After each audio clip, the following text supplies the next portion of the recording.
Hola, buenas tardes. Bienvenidos a esta sesión sobre el diagnóstico radiológico de los tumores óseos. Yo soy Teresa Cañas, soy radióloga con dedicación a la radiología pediátrica y trabajo en el Hospital Universitario Infantil Niño Jesús de Madrid.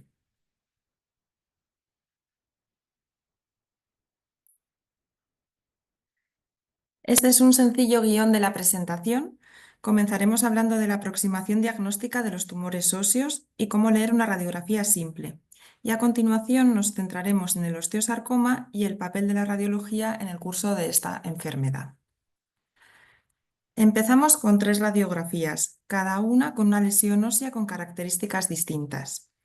En la primera tenemos una lesión en la tibia distal, la segunda en el fémur distal y la tercera en el radio. Me gustaría que observarais estas imágenes y que pensarais si os parece que son lesiones agresivas en las que tendríamos que hacer otras pruebas de imagen o una biopsia, o si por el contrario son lesiones de las que los radiólogos llamamos de no tocar y que con la radiografía simple ya nos podemos quedar tranquilos. Vamos a ver a lo largo de la presentación cómo leer estas radiografías y las volveremos a ver más adelante. Cuando nos enfrentamos a una lesión ósea, debemos tener en consideración algunos factores que nos van a ayudar a hacer una aproximación diagnóstica. Como sabéis, la edad del paciente nos va a ayudar, es clave, porque hay tumores que son típicos del adulto y otros que se ven en pediatría. Hay tumores que se van a presentar como una lesión única y otros que pueden ser múltiples, como la histiocytosis o las metástasis. Y esto también nos puede ayudar a hacer el diagnóstico diferencial.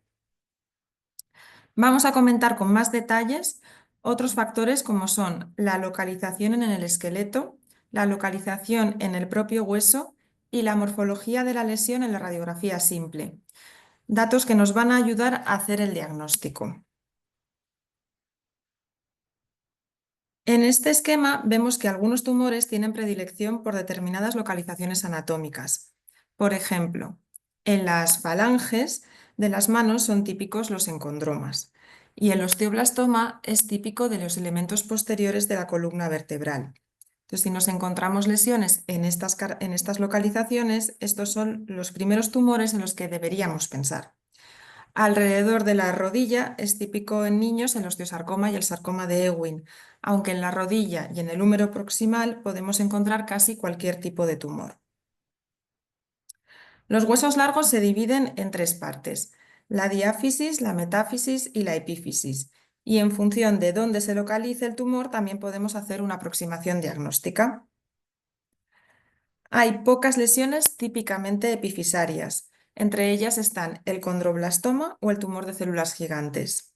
La mayoría van a ser metafisarias o diafisarias, aunque a veces, si la lesión es grande, es difícil de distinguir dónde está el centro de la lesión.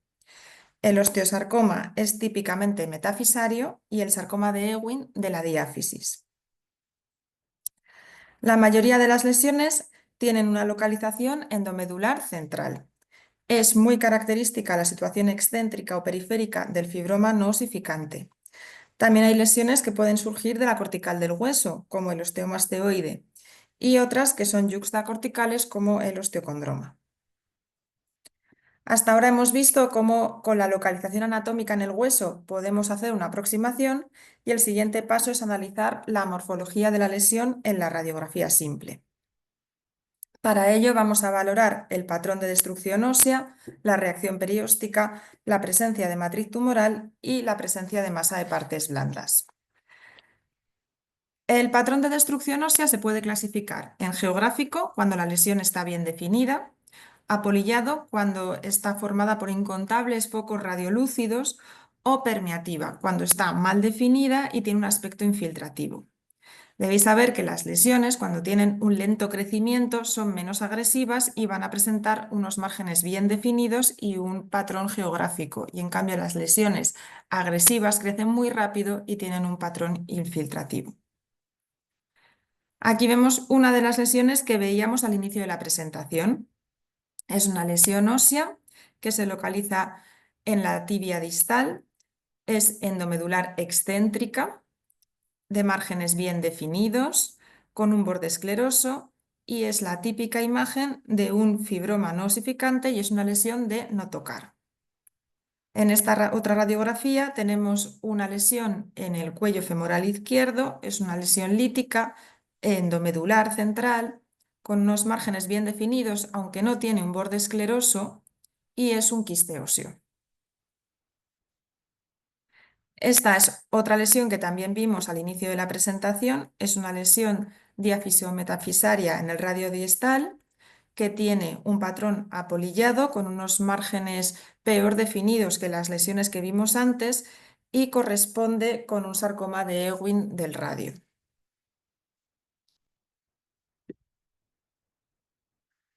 Debemos valorar también si hay reacción perióstica. Esta puede ser continua, que se asocia a lesiones poco agresivas, o discontinua, que se ve en lesiones más agresivas. Aquí tenemos un esquema de la literatura con los distintos tipos de reacciones periósticas.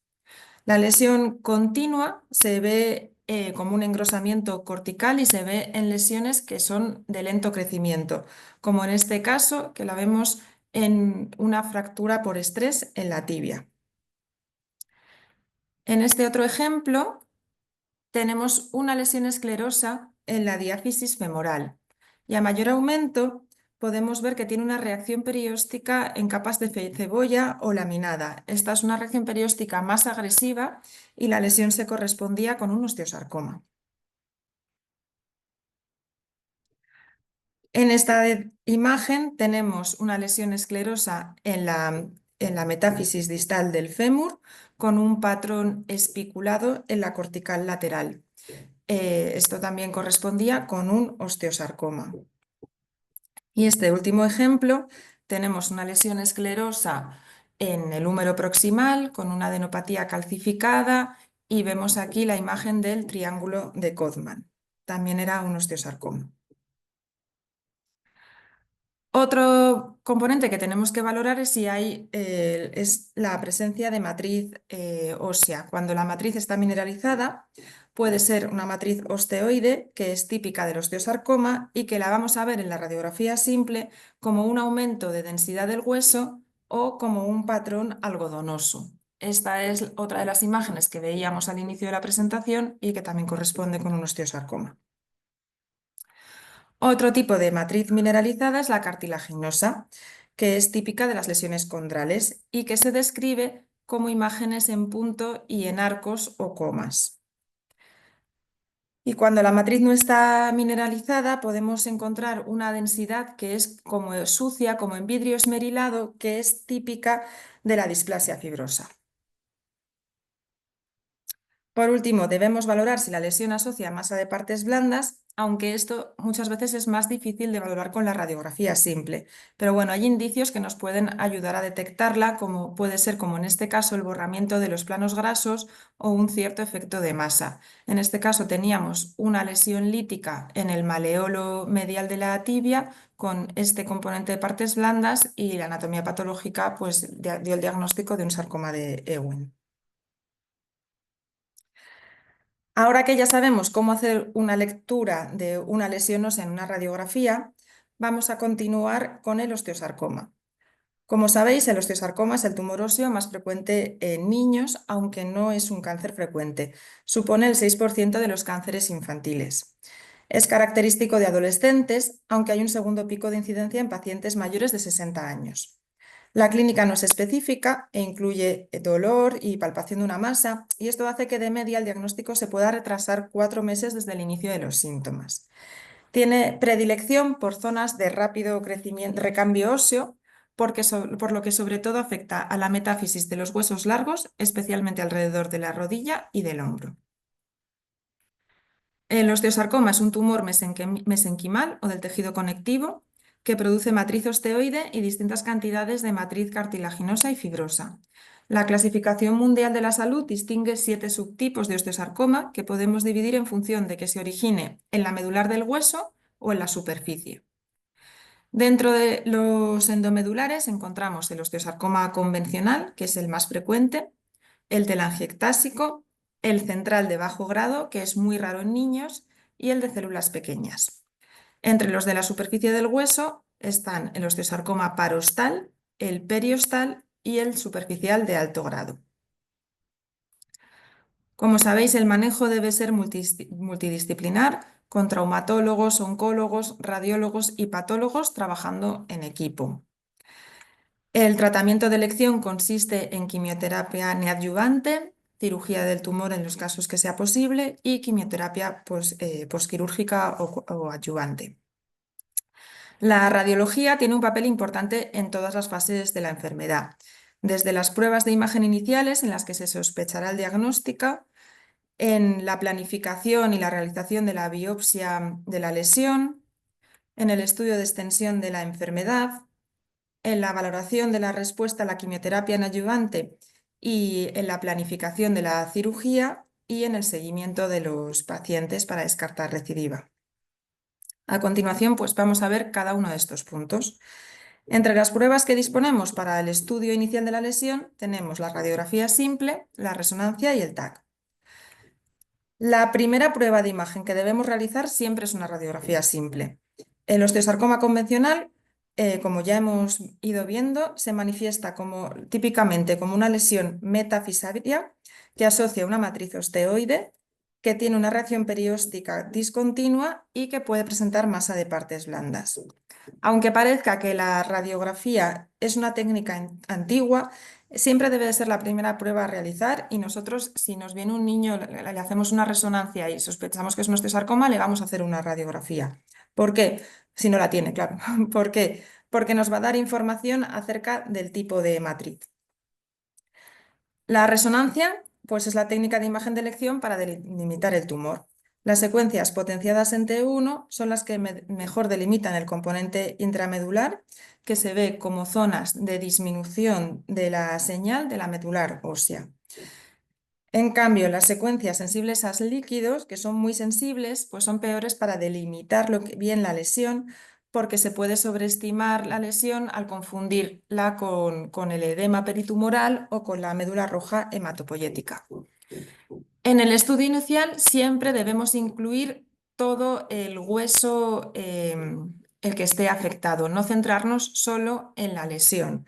¿Por qué? Porque hay que diagnosticar la presencia de skip metástasis. Hay que descartar que haya skip metástasis. El TAC nos puede ayudar en los casos en los que haya dudas para definir el componente de la matriz, si tiene una matriz osteoide. Y recordar que las técnicas de imagen orientan al diagnóstico, pero que el diagnóstico siempre va a ser anatomopatológico. Siempre debemos de realizar primero las pruebas de imagen antes que la biopsia, porque si no, los cambios posquirúrgicos nos pueden inducir a error con las pruebas de imagen y también porque las pruebas de imagen nos van a ayudar a planificar la biopsia y encontrar la vía de abordaje más adecuada y la zona donde haya mayor celularidad y mayor rendimiento de cara a encontrar más material en la biopsia. La biopsia percutánea guiada por imagen es una técnica eficaz para diagnosticar estas lesiones con una alta fiabilidad, bajo coste y mínimo riesgo, siempre que las lesiones sean visibles y tengan un abordaje accesible. Se debe planificar con antelación al procedimiento e intentar acceder a la lesión por el trayecto más corto, sin dañar estructuras vasculares. El punto de entrada debe coincidir con el abordaje quirúrgico para evitar la diseminación del tumor en el trayecto, por lo que debe haber un diálogo y una comunicación con los traumatólogos. Además, las técnicas de imagen nos van a ayudar a biopsiar la zona del tumor donde haya más celularidad, que las vamos a ver como focos de restricción en la difusión o como focos de mayor captación en el PET. Y debemos evitar biopsiar las zonas de necrosis o de hemorragia. Este es un ejemplo de una biopsia guiada por TAC de una vértebra plana en la que veis cómo se coloca un marcador en la superficie cutánea para poder dirigir la entrada de la aguja. Cuando la lesión es visible por ecografía, pues también se puede biopsiar mediante esta técnica, que tiene la ventaja que no irradia y que permite ver el trayecto de la aguja en tiempo real. En este ejemplo tenemos una lesión lítica insuflante en la porción medial de la clavícula, que con la eco se veía muy bien y que se biopsió por ecografía y el resultado fue de un condrosarcoma. Para el estudio de extensión y despistaje de lesiones óseas en otros huesos se utilizan pruebas de medicina nuclear como la gammagrafía ósea y el PET-TAC, en las que encontraremos mayor captación del trazador en el tumor primario y en las metástasis si las hubiera. El PET-TAC tiene la ventaja que combina la información metabólica del PET con la morfológica del TAC. El radiotrazador utilizado es el 18-fluorodesoxiglucosa, que es un análogo de la glucosa que sirve para valorar el metabolismo glicídico que está aumentado en estos tumores. Tiene otra ventaja y es que permite realizar un análisis cuantitativo de la actividad metabólica mediante el cálculo, mediante un ROI del submáximo. El TAC de tórax nos ayuda a detectar nódulos pulmonares que en el caso del osteosarcoma pueden calcificar. La quimioterapia neoadyuvante induce necrosis en el tumor y en base al tumor viable que rodea la pieza quirúrgica se puede hablar de buena respuesta al tratamiento cuando hay más del 90% de necrosis o pobre respuesta cuando es menor del 90%. Esto es importante para el pronóstico del paciente y para el riesgo de recidiva local. A diferencia de los tumores de partes blandas, en el osteosarcoma no es frecuente ver una reducción significativa del tamaño con la quimioterapia. Lo que nos va a sugerir buena respuesta al tratamiento es la osificación intralesional y la ausencia de crecimiento. Y además ahora disponemos de secuencias funcionales como la difusión o la perfusión que nos ayudan a valorar la viabilidad del tumor. Las técnicas de resonancia funcional aportan información adicional a la resonancia morfológica. La difusión aporta información sobre la celularidad del tumor y la perfusión nos informa sobre la vascularización.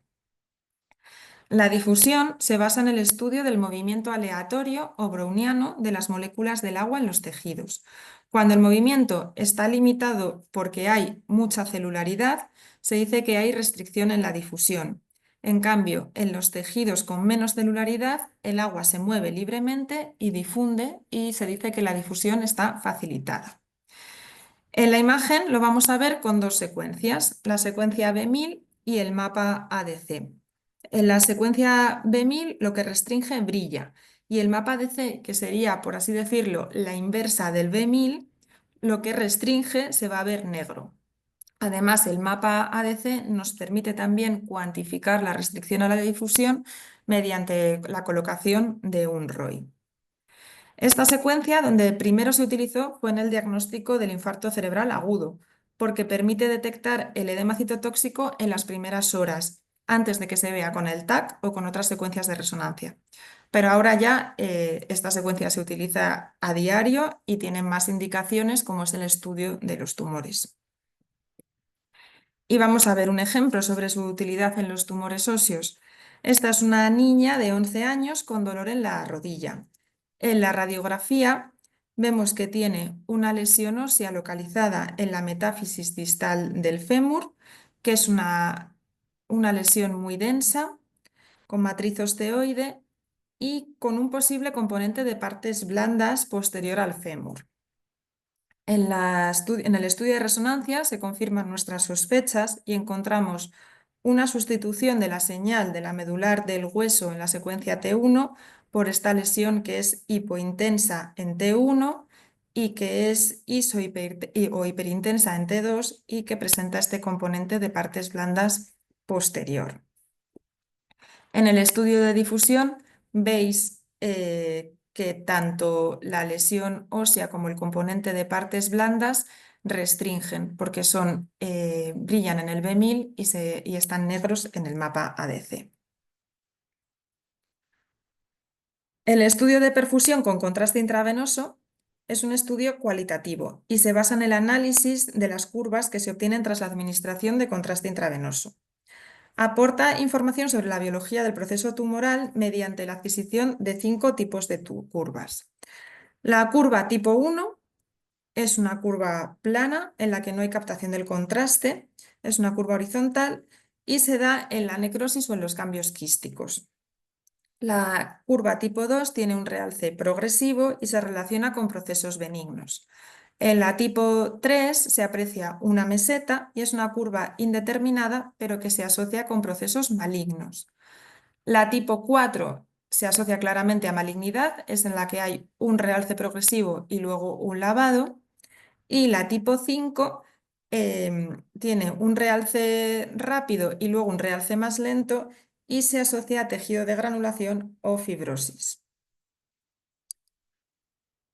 En este ejemplo tenemos una lesión en la metáfisis distal del fémur, en el margen medial, que podéis ver que en el estudio de perfusión, al colocar un ROI sobre la lesión, obtenemos esta curva tipo 3, que sería indeterminada, tiene un crecimiento, un realce rápido y luego se aplana y que se asocia a malignidad. Esta tabla combina los hallazgos de la resonancia morfológica con la funcional y nos ayuda a distinguir entre tumor viable, edema, tejido fibrótico o necrosis. El tejido viable es el que va a tener valores bajos de ADC y unas curvas de perfusión tipo 3 o tipo 4. En cambio, la fibrosis va a tener un valor de ADC alto y unas curvas tipo 2 o tipo 5, y en las zonas necróticas, pues la curva va a ser plana, va a ser una curva tipo 1. Vamos a ver otro ejemplo. Aquí tenemos una paciente de 9 años con una lesión ósea en el fémur distal con un componente de partes blandas posterior calcificado. Esta es la imagen de la resonancia, en la que en el plano axial podéis ver un componente de partes blandas anterior al fémur, que es discretamente hiperintenso en T2, y un componente posterior, que es muy hipointenso en T2, lo que se relaciona con la placa simple, que es la calcificación. En el control tras la quimioterapia, parece que el componente de partes blandas anterior ha disminuido y ha cambiado sus características de señal. Pero además, veis que al diagnóstico ese componente de partes blandas restringía en difusión, brillaba en el B1000, era negro en el mapa DC y tenía un valor de AEDC bajo de 1,01, y en el control ya no vemos que sea negro en el mapa ADC y el valor del ADC ha aumentado. Entonces, esto pues, apoya a que está respondiendo al tratamiento. En el siguiente control apareció un crecimiento de la masa de partes blandas en el margen posterior, apareció un foco de alteración de señal en el fémur proximal y teníamos una señal muy heterogénea de la medular del fémur, con los cambios por la biopsia y una señal heterogénea. Entonces, vamos a ver cómo tanto la difusión como la perfusión nos ayudan a aclarar un poco todos estos hallazgos. ¿Veis cómo el componente de partes blandas posterior, que ha aparecido nuevo, brilla en el B1000, es negro en el mapa ADC y tiene un valor de 1,06? Está restringiendo, con lo cual sugiere que tiene alta celularidad y que es un foco de crecimiento tumoral. En cambio, el interior de la medular del hueso no restringe en la difusión, es hiperintenso en el mapa ADC y tiene unos valores altos. Parece que ahí no hay celularidad tumoral. En la perfusión, ¿qué es lo que nos encontramos? Pues que si ponemos un ROI en el componente de partes blandas nuevo, nos encontramos esta curva tipo 4, que se asocia a malignidad, con lo cual podemos decir que sí, que ahí efectivamente está creciendo el tumor.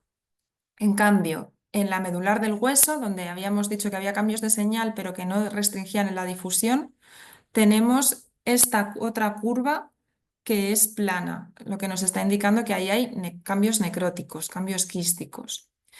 Y por otro lado, en el nuevo foco de alteración de señal que habíamos encontrado en el fémur proximal, nos aparece esta curva, que también es una curva tipo 4, lo que sugiere también que es un nuevo foco de tumor.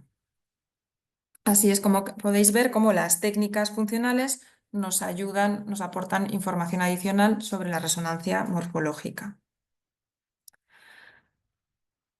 El siguiente punto sería la planificación quirúrgica. La resonancia va a ser muy importante porque debemos definir la extensión transfisaria. La fisis suele actuar como una barrera para el tumor, pero hay tumores que pueden cruzarla y esto es importante de cara a la cirugía porque si la atraviesan ya no se puede hacer una cirugía con conservación de la articulación.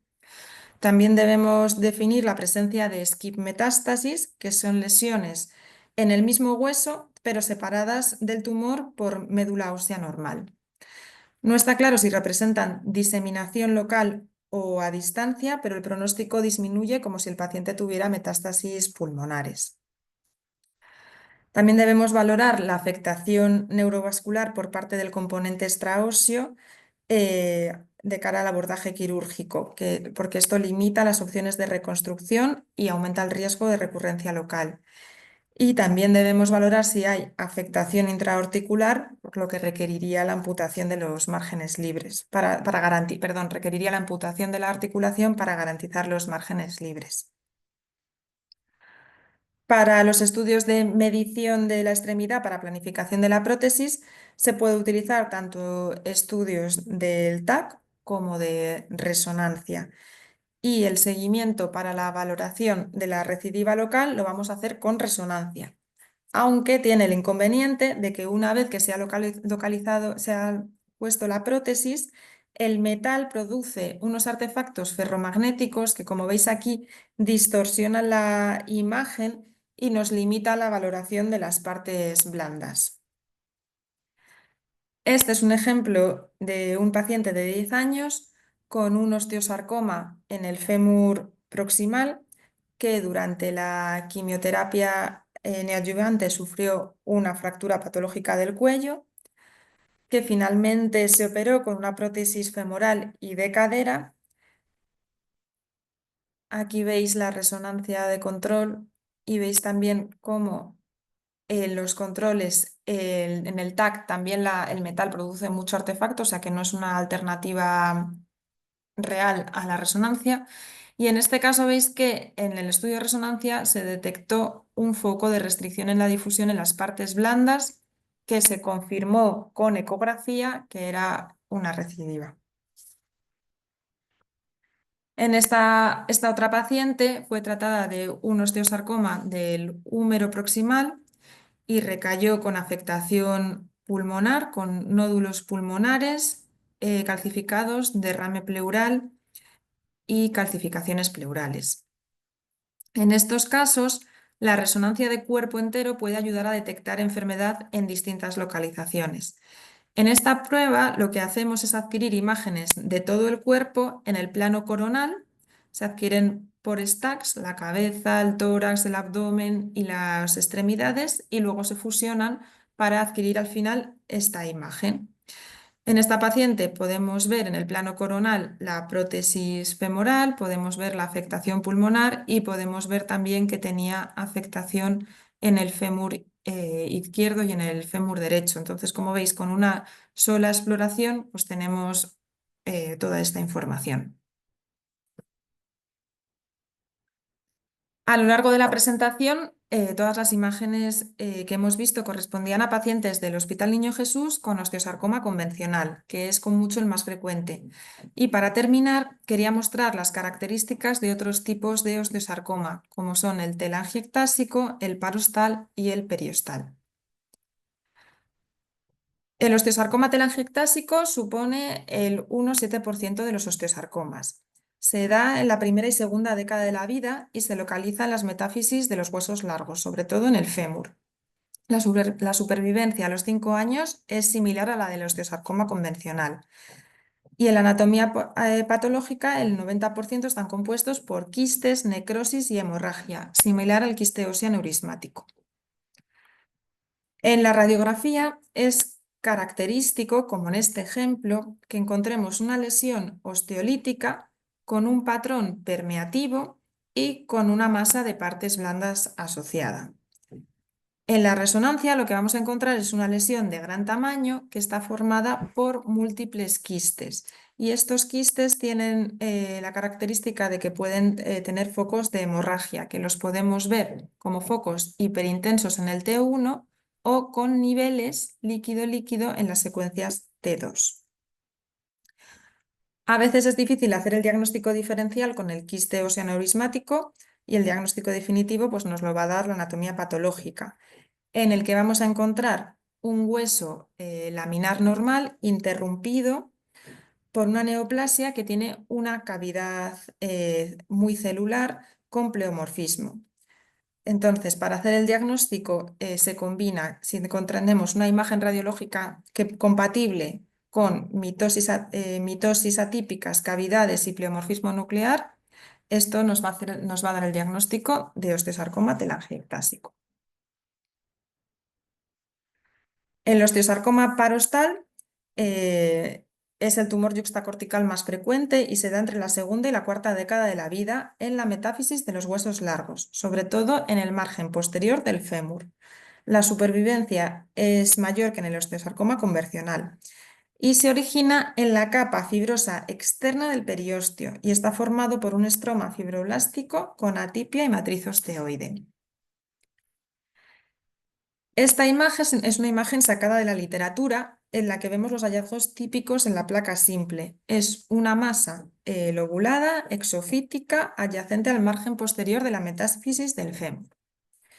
Este es otro caso de nuestro hospital. Es un adolescente que se palpaba un bulto en la cara anterior de la pierna. Y en la radiografía lo que vemos es una masa calcificada en las partes blandas lateral y medial al peroné.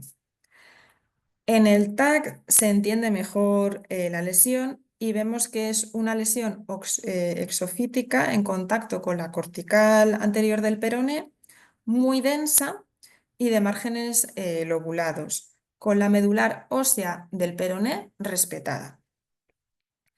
El estudio histológico lo que mostró fue un hueso laminar con reborde de osteoblastos en las trabéculas. Y esto, lo que nos decía el patólogo, es que no es indicativo de neoplasia, que esto se puede ver en cualquier tipo de recambio celular cuando sea un hueso joven o porque es un hueso fracturado y que no se ven atipias. Entonces, para hacer el diagnóstico de este caso, se repitieron técnicas inmunohistoquímicas en las que se demostró positividad para estos marcadores MDM2, P16 y CD4, y en este caso la imagen radiológica compatible o sugestiva con la sobreexposición de estos marcadores es lo que dio el diagnóstico de osteosarcoma panostal.